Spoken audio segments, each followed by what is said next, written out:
I'm excited to have this conversation. You're helping fabulous women do fabulous things. Happiness is contagious. Thought will feel a little bit better. So I'm going to focus on what I can control. And part of what I control, frankly, is what my next move is. Welcome to Climbing the Corporate Ladder Without Breaking a Heel. I'm your host and your coach, Dr. Cynthia. With over 30 years in the corporate world as a single mom, cancer survivor, and often the only woman in the C-suite, I understand the balancing act high-achieving women face. Now an executive coach and international speaker, my mission is to embolden every woman in the C-suite or on the rise to claim her agency and challenge the norms holding her back. Tailored for ambitious professional women, this show offers candid conversations with powerful business leaders sharing their real stories of success and failure. If you're ready to look up and step up, you're in the right place. Join us right now as we invest in your future today. Oh, and welcome back to Climbing the Corporate Ladder Without Breaking a Heel. I am your coach and your host, Dr. Cynthia. Before we jump into today's guest, I just want to remind you, I have a new book coming out, Human Capital Investment Strategy. It hits the shelves on February 3rd. However, as a friend of the show, we are offering $3 off your pre-order. You can go to my website, cynthiabentzen-mercer.com, put in code CCL25, Climbing the Corporate Ladder, CCL25, to get your discount. Pre-order your book today, and you're going to get $728 in free content right out of the gate. So start investing in your future today. Let's get right to our guest. I'm so excited to have Michele Phillips with us. Michele is president of Key Performance. It is a company dedicated to increasing happiness. We can all use more of that, and individual performance in the workplace. She focuses on the neuroscience habits and positive psychology. So it's something Michele and I have greatly in common. Her dynamic workshops, coaching programs, and keynote presentations empower leaders to write their own outcomes, transforming teams and organizations on their own terms. She's the author of 2 books. Her first book, which is out, Happiness is a Habit. She discusses achieving lasting happiness and success by incorporating simple daily rituals, which we're going to jump into. And I'm really excited to announce her second book, Energize. Your Happiness is coming out momentarily. So more on that. Michele, welcome to the show. It's so good to have you. Thank you for having me. I'm thrilled to be here. So I want to start with happiness. You know, it feels like such an important topic, especially we keep hearing that, there's so much stress, anxiety, burnout, I've heard rust out recently as a new term to me. A new one. I imagine that's when you get old. I'm not sure. But talk to me about, how did happiness initially show up for you in terms of an area of focus? Yeah, well, in my first book, I was just, as a young person, just wanting to be healthy, wanting to learn how to eat right and exercise, and then wanting to learn how to handle my finances, and then my relationships, and then my spirituality. The more I dove into each topic, the more I realized that happy people, it's not that they have less problems or that life's easier for them. They just have better coping mechanisms, and they have better rituals. So the premise of my first book was, Cynthia, if you picked one thing right now, I use the example of eating apples. And you say, I'm going to eat an apple every day for the next 90 days, something so simple you can't fail. And then you pick another thing and another every 90 days. In 5 years, you have 20 positive habits running you on autopilot. So starting slowly. And then what happened was, after I got so into this, my energy level was peaking. And, when you talk about rust out, oh my gosh, I get that vision of that, old rusty car. Right. So many people are trying so desperately to control external forces that we're not spending enough time internally. So this is all about my new book, Energize Your Happiness, is tapping into your personal energy reservoir, which is unlimited. Yes. But some people probably don't feel that way, right? So there's likely a person listening that says, I feel like my happiness reservoir is empty. Where do you start? Yeah, and that's the biggest thing for me with people is to start so small you can't Mm. fail. I have the easy button I keep on my desk and Yeah. I give all my clients the easy button because what happens is we try to do too many things at once and we fail. So then we give up. But if I said to you, Cynthia, can you eat an apple? Anyone listening can, unless they're allergic to Right. apples, can eat an apple for 90 Sure. days. Then you add reading 2 pages of a book or something. And again, habits require no energy. You do them without thinking. And then once you realize you are the source of your happiness, not the external world, you start to build like the proverbial snowball Yes. rolling down the hill. Yeah. You build momentum. Absolutely. When you think about it from the neuroscience perspective, talk about some of the ways in which these habits and starting small start to sort of reframe, right? The neuroplasticity or how you're showing up. Like what is the research behind something that we often, I think, minimize, right? Happiness. We think of it that way, that's something soft, that's something that, choose joy, what have you, but there's more to it than that. There's a lot to it. And it's been scientifically proven what you focus on is, where all your emotions go. So the neurons in your brain, what happens is we're almost running the repeat tape every day. So if I said to you, Cynthia, tell me the saddest day of your life, or anybody listening, and everyone told us the most depressing day of their life, we would all go down. We would feel, within little as 10 minutes, we would all feel sad or upset.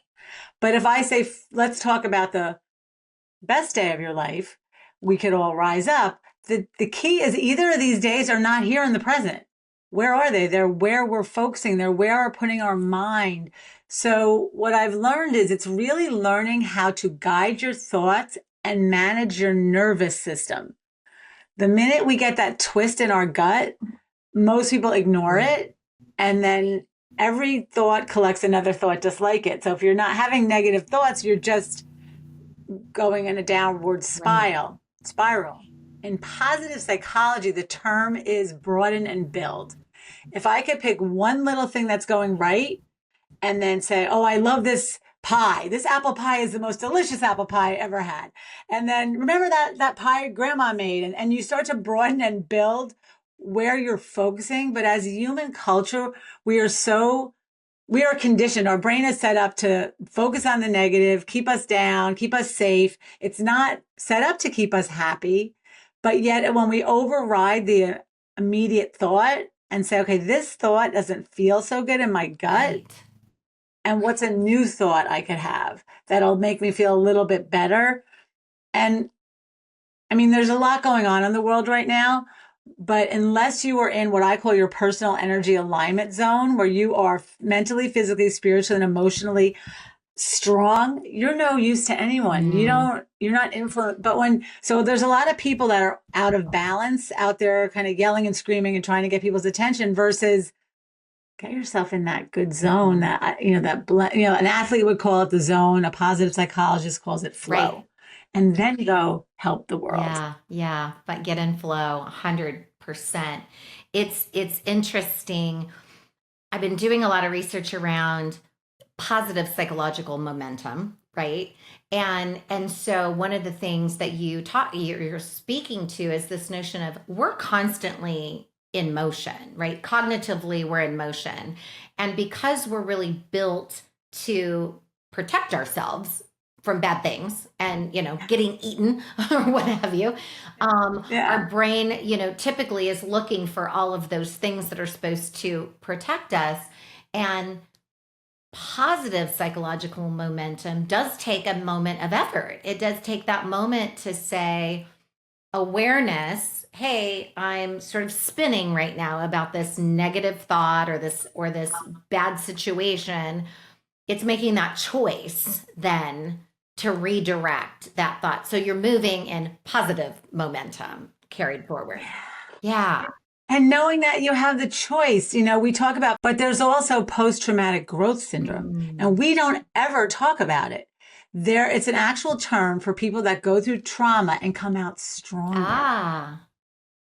So we have to realize that our brain is fascinating, but we have to override that immediate fight and flight. So when your fight and flight goes on, your heart beats, faster, all your blood and your energy goes to your arms and legs. Am I going to fight or flee? And it literally disconnects from your brain. And I tell my folks that I work with, is it real fear or fake fear? Mm.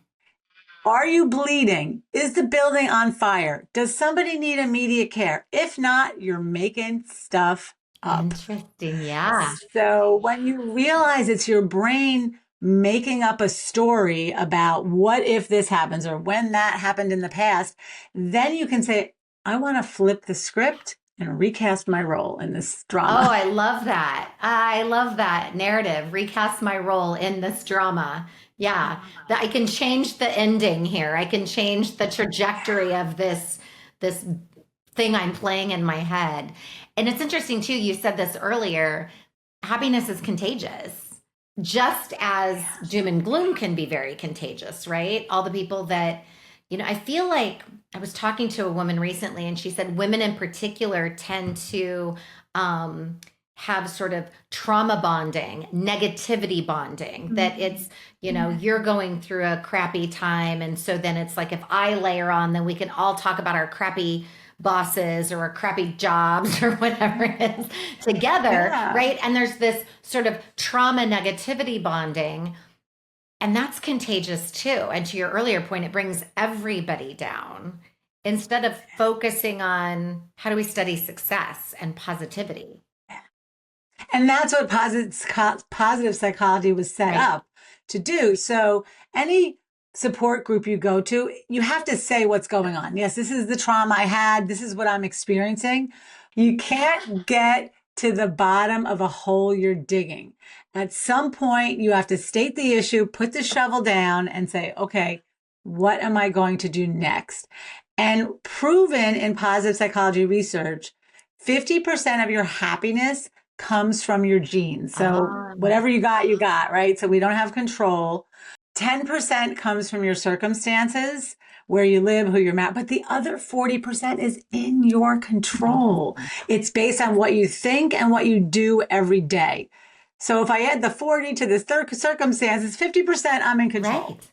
So it's which side you want to focus on, the side you have no control over or the side that you have influence over. It's funny, my ex-husband, my kid's dad, would always talk about the Mercer curse.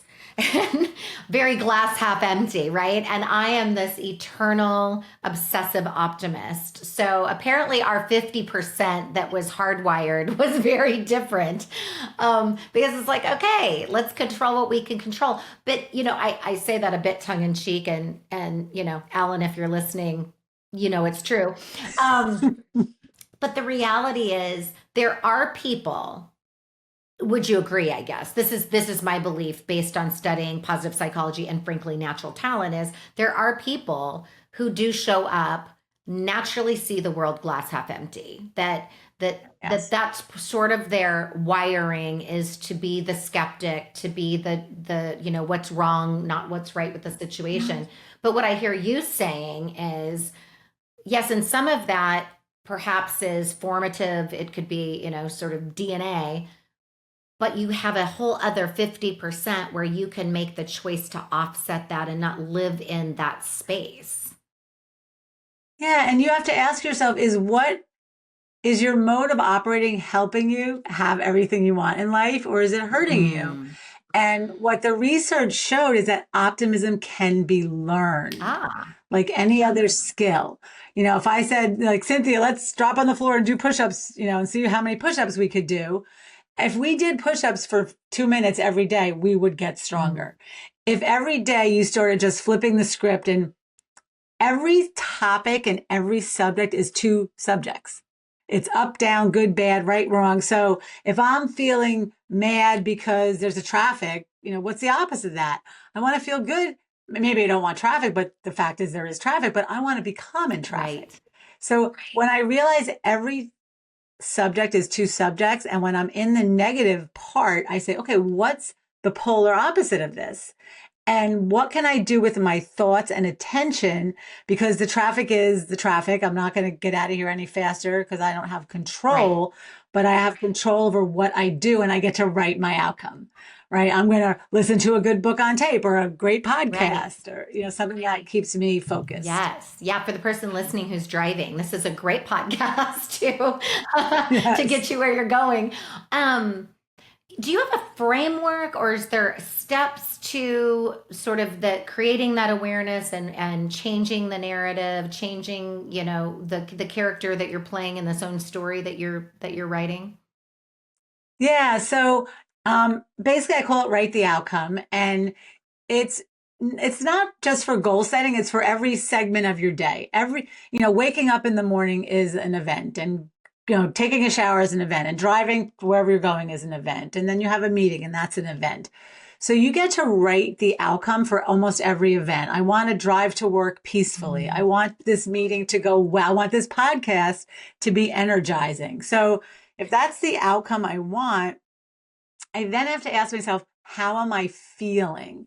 And we spend too much time in our thoughts, our thinking. And I was excited to be on this podcast. I'm excited to have this conversation. You're helping fabulous women do fabulous things. So that was a pretty easy thing. But if I'm going to have a conversation with an employee, a difficult conversation, the outcome is I want the employee to behave a different way. Mm-hmm. What I'm feeling is a little nervous, a little tense. This person might not take my feedback. So then I have to say, what's the outcome I want for the employee? I want us both to feel like I'm here to serve him or her. I'm here to help.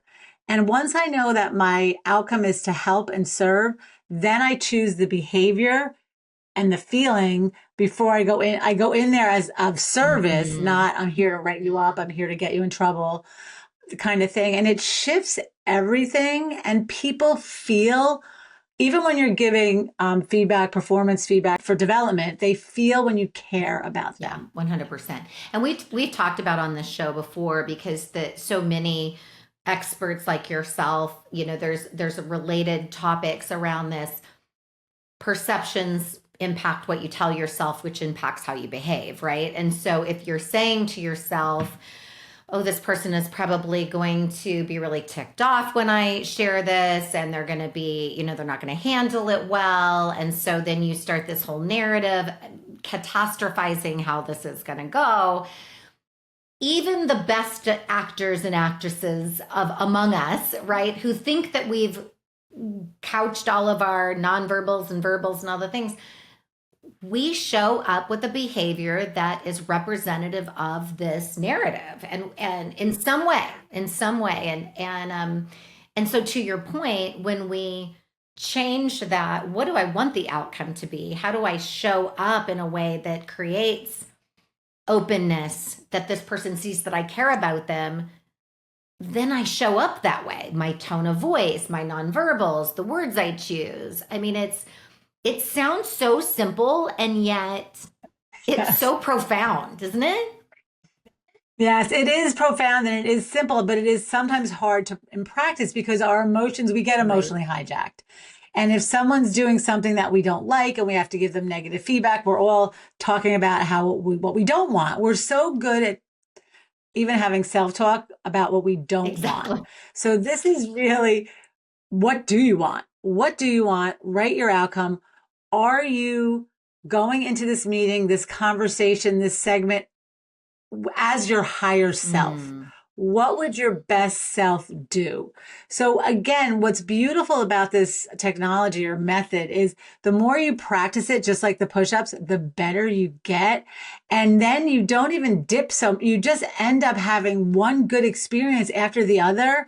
And I call it, you can have a magic carpet ride day, right? Everybody's in a good mood. The postman, the Uber driver, and you have to realize it's your energy going out in front of you. The night before, I was in Pennsylvania doing a workshop, and the head HR woman and I went to dinner, and we had such a great conversation, and we were just in this energy, good vibration of, each other's company. And when we were walking back to the hotel, this woman said, "Oh, I like your belt." And we said, "Thank you." And we started talking. And she goes, "This is going to sound weird." She goes, "But I feel your vibe." Oh, She I goes to us. love And that. I said, "Because we're Yes, vibing. We're good people." And so again, a lot of people want someone to vibe good on them so they could feel good. And I'm like, no, no, you have to learn how to get yourself into that. I call it your personal energy alignment zone so that you touch another person. Like you said, it's contagious and they start vibing. And then you're walking down the street and some random stranger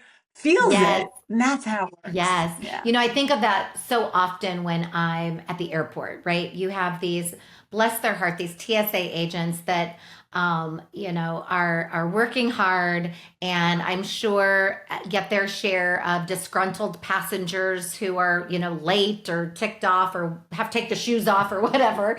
And Yeah. I'm always smiling at them. It's like, thank you, and smiling at them. And you Yeah. almost see, it's palpable. There are times where the other person literally makes eye contact and, I'm smiling and thanking them or what have you. And you see them sort of light up as though they catch your energy, that somebody saw their Yes. significance and hopefully it lightens their day, but it's amazing. Well, Yeah. you see them. We all want to be Yes. seen. And we treat baristas, we treat people like they're not even Yes. there. People are on their phone, they're like abusing them. So it really is that slowing down, intentionally smiling, eye contact. It doesn't have to be that difficult. What I find sometimes is people it's kind of like, you want my respect or trust, earn it, and then I'll give it. And I'm like, no. When you give it first, everyone That's blossoms in right. front of you, and it really life becomes so fun. So if anyone listening, just practice your smiling, practice your eye Yes. contact, practice giving compliments, and it makes you feel good It too. does. It elevates That everybody, energy. right? I have Michele Johnston with the seismic shift. She's a guest on the show as well. And her whole thing is about connection, about having that, really making intentionality around human connection. And, to your point, that elevates your level of engagement, happiness, it elevates your vibe. And then it sounds like that too becomes habitual, which I think is true. It feels better to be in Yeah. that space, right? Than it feels to be in a doom and gloom. Yeah, and then when you realize your happiness and your confidence is in your hands, nobody gives it to you. I always say happy, confident people make you feel happy and confident. Yes. So, and then it trickles through an organization or through a family. So it really is giving people the benefit of the doubt. Anytime before I walk into a classroom or work with a client, I said Jerry Seinfeld years ago, he said, someone said to him, "It must be so hard being a stand-up comic, getting heckled and, everybody kind of booing you." And he goes, "Well, I decided I love them before I even walk out." Oh, And so I said, "I'm going to do that. I just decide I love you before I meet you, before we talk. And, I'd rather be burned." But again, when I go in with that open, loving right. energy, it changes how I lead. It changes how I meet people, which then changes how they That's react. right. And that's what people don't realize. The word communication comes from the Latin communicare, which is to have a heart to heart. Oh, oh, I love that. I've not heard that before. That's beautiful. Yeah. So are we really connecting? Most of us aren't Right. connecting. Yeah, it takes communication to another level, right? Because being present is part of the equation as well. I think I just want to highlight something that you said that I think is so profound for the person listening. It's this notion of you can choose happiness. Don't wait to look to others to create happiness for you. And your happiness can be contagious. You can impact others. Not only does it feel good to you, but you have this ability to help so many other people. I know you work with a lot of organizations, right? Doing with leadership and workshops and things. There's so many data and statistics right now, Gallup research, et cetera, about how disengaged the workforce is. How the dramatic percentage of people that start looking for their next job the first day of their new job. I mean, it's Oh no. concerning. How do you bring this into that arena? So for the woman who's listening that's in a leadership role, in addition to how she's sort of tuning into her own health and wellness and happiness, give us some thoughts in terms of how does that work in an organization? Yeah. It is really a one-on-one, starting internally with yourself first. And that's the thing. People get into leadership positions and they want to, your number one person you're leading is yourself. Mm, So I always say that, and I always tell people it's better to figure out how to be happy where you are than jump someplace else. Unless you have a really toxic work environment or a toxic boss, if you jump from job to job or spouse to spouse or whatever you name it, you're just going to yes. recreate. Um, I'm on my second marriage, and it's so funny. Not funny, but it's when I catch myself saying things to my second husband that the same stuff I said to my first husband, I'm like, dang, it wasn't him, it's Right. me. It's always us. We are the common denominator in every experience. Right. So the more authentic we could be, and I think that's what happens at the workplace. We forget to be our authentic selves and we decide we're this corporate talking head or this, statistical whatever thing, achiever. And when we don't bring our full self to everything, it's empty. Yes. So people go, something's missing from my life. And I'm like, you're missing from your life. Ooh. So what is your signature strength? Is it humor? Is it organization? Is it, seeing through to people's soul or their hearts? And then really bringing that to your role.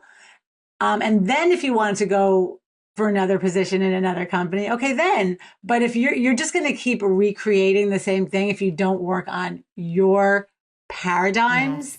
and how you're handling things. Yeah. No, I think that's so important. There's a couple of individuals that I'm coaching that they're in organizations where they're disenchanted, for different reasons. I have others who are absolutely in love with their jobs and their company and so on. But what comes to mind is a couple of clients that I'm working with that aren't. And it's so easy to sit in the space of all of the toxicity or what's wrong or the negative side. And what we spend a lot of time is really understanding and going deep in what can you control, Yes. not projecting the what ifs and the what abouts and the coulda, shoulda, wouldas, but the what can you control in this moment, focusing on those things and bringing your best superpowers to those things, and then putting your energy, your positive energy into your next. So do take baby steps to dust off your resume, get more active on LinkedIn, start your networking, right? All the things I help them with. But it's been to a person, they've been so much more happier, liberated, at peace because they've sort of let go of all of the angst and the what ifs and the sitting in the but it's not fair and they're this and they're that, right? Yes. Into the okay, some of that is what it is. So I'm going to focus on what I can control. And part of what I can control, frankly, is what my next move is without running away from, but running to something great. Yeah, people don't realize, first of all, people don't realize how negative they really are. Yes. Myself included sometimes. Yes. But the one thing that has gotten me through you know, every time the carpet got ripped out from under my life is I stopped giving my attention to things I didn't control. And when I stopped giving my attention to things I didn't control, it's almost like an exhale. It's like I can't control I can't go pass out flyers on the parkway and tell people how to drive or help people how to behave at work. The other thing I have my clients do is from positive psychology also is called strength spotting.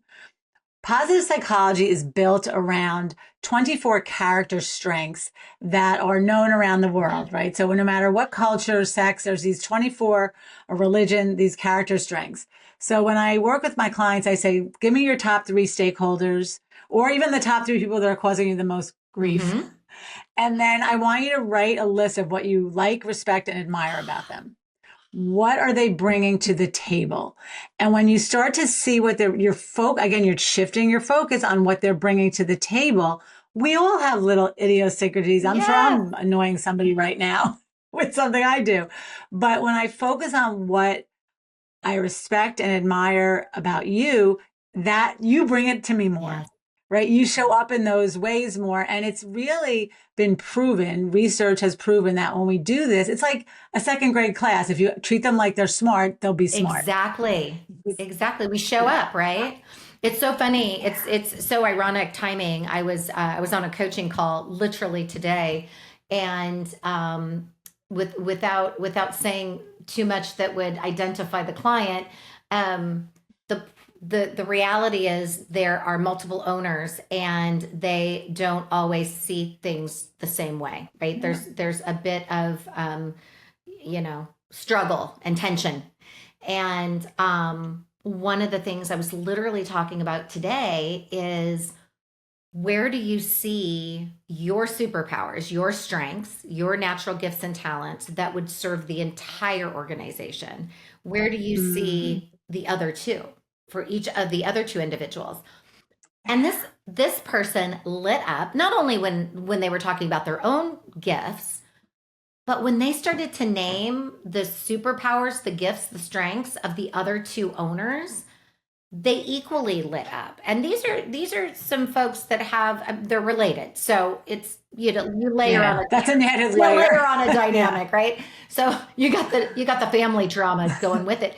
But the point is, it shifted the narrative from the things that we don't see the same way, the things we don't do, some of the natural conflict that can occur, to, but so-and-so's amazing at this, that, and that. I don't even like doing that, but they're really good at it. And this other person, they're super amazing at this thing. And that individual was talking, big smile, lit up. You would think that he was talking about someone that, he thought was the best person in the whole world. So it's so interesting hearkening back to this happiness effect, right? Yeah. And I love how you're saying it didn't take, nothing changed. Those people are still the same people, but in 2-minute conversation, they changed how they felt. Yep. And and that's where those emotions, we're vibrating, emoting beings, whether you want to admit it or not. So when you walk in a room, you either feel joy, you could feel despair, you could cut the tension with a knife.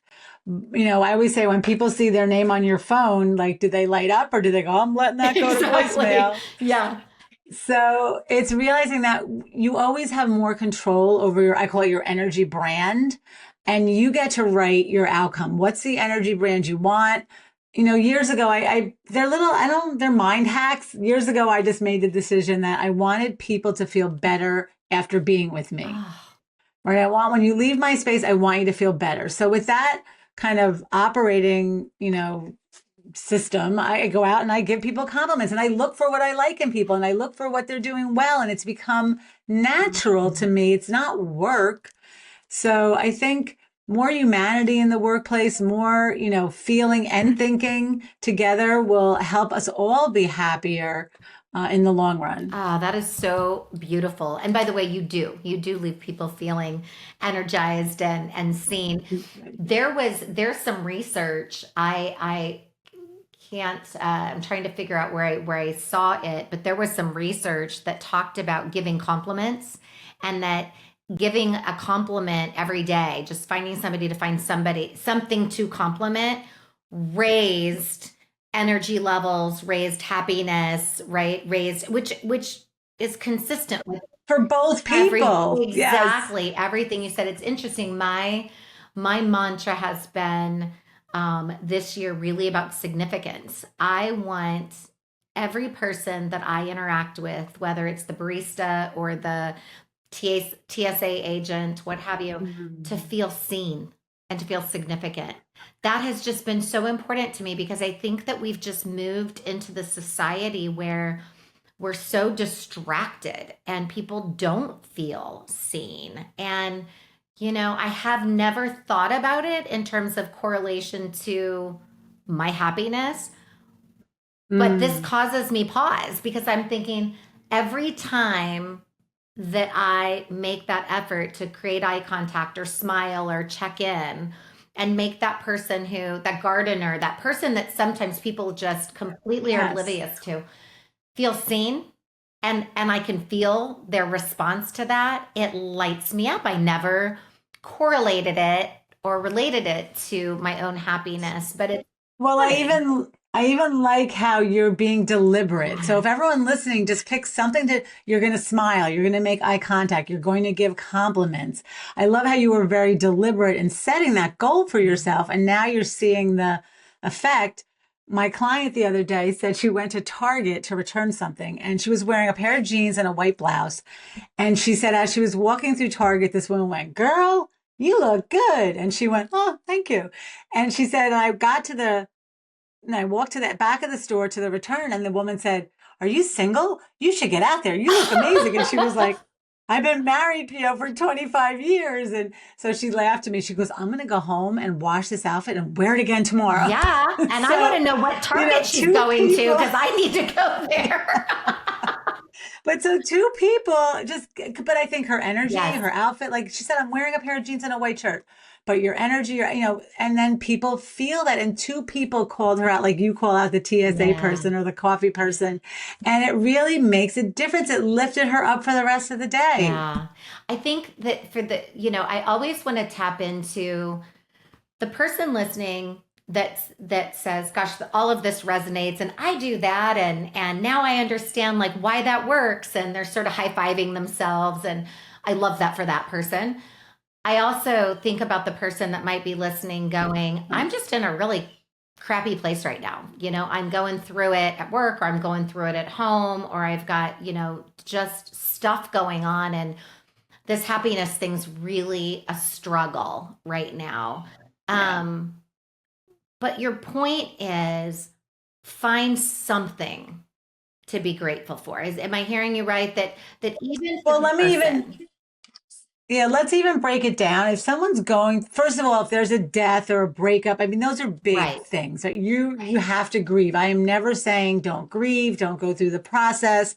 But if you're just going through a bad time, with a new boss or something that's maybe not so serious, um, it's really getting yourself to the level of contentment. Mm, So it's not even about happiness yet, but do I want to continue to come to this job? Do I want, yes, I do. Do I like the paycheck it gives? Do I like what I do here? Do I like yes, I do. So if you could talk yourself into contentment, it's not, I'm not throwing rose petals. I don't feel joy, jubilation. I don't right. feel joy or jubilee. What's the word I'm looking for? I don't feel joyous, but I'm content for now. This is temporary. And if you could get yourself to contentment, the next level up on the emotional ladder is, and we haven't even gotten to that, but is hope. So if I'm content, then hopeful, this is temporary. Yes. I can possibly look for something to, do differently, or I could get my resume together. Or I think when we're in hopelessness, you want to, say, okay, is it true? And some people are in hopeless situations, but I have something called the emotional ladder, which is if you think of energy and emotions, the bottom level of emotions is depression, grief, I don't have any energy. I can't even get out of Right. bed. The top is joy, freedom, love. I want to jump and, dance. What happens is when we're in the really low emotions, most people want to jump to the Mm, top. So we drink, drug, shop, we go for the internet, we go for the quick fix. And instead of getting out of those lower emotions, I'm like, what thought will feel a little bit better? mm. You know what? I'm just angry at myself for feeling so bad. So anger is not depression, but it's got a little more Yes. energy. And I'm just tired. I'm worried I might never get better. And then it goes up. I'm, just really disappointed. So every emotion walks you up this proverbial ladder until you can get to contentment. I choose this job. I come here. It's not nobody has a perfect Sure. situation. But really trying to if you could get to contentment for a little while or even boredom and just let yourself stay there, it's a pretty quick jump then to get to hope. I but you might not be able to really, make the leap right away. yeah, I am so glad we touched on this because there are people at every one of those stages, I'm quite certain. And we cycle through them, right? Today might be a different day. But to me, the fact that you describe contentment as sometimes that's a good place to get to, right? Sometimes I was doing some research not that long ago around suicidal ideation, and your point about anger, you almost are happy when you see that person go from flat Yes. affect, can't get out of bed, to anger, because anger requires some energy. And so it's interestingly, that was news to me. I was like, oh, that's so fascinating that anger is actually a sign that you're moving up this energy ladder. But I love the fact that for the person listening, that today maybe it does feel like you're going through a divorce, or you've just been laid off, or you've been looking for work like a lot of people for 6, 7, 9 months, and you're starting to really feel hopeless. Um, it doesn't have to go to jubilation, I think is the word we were both searching for, No. right? Yes.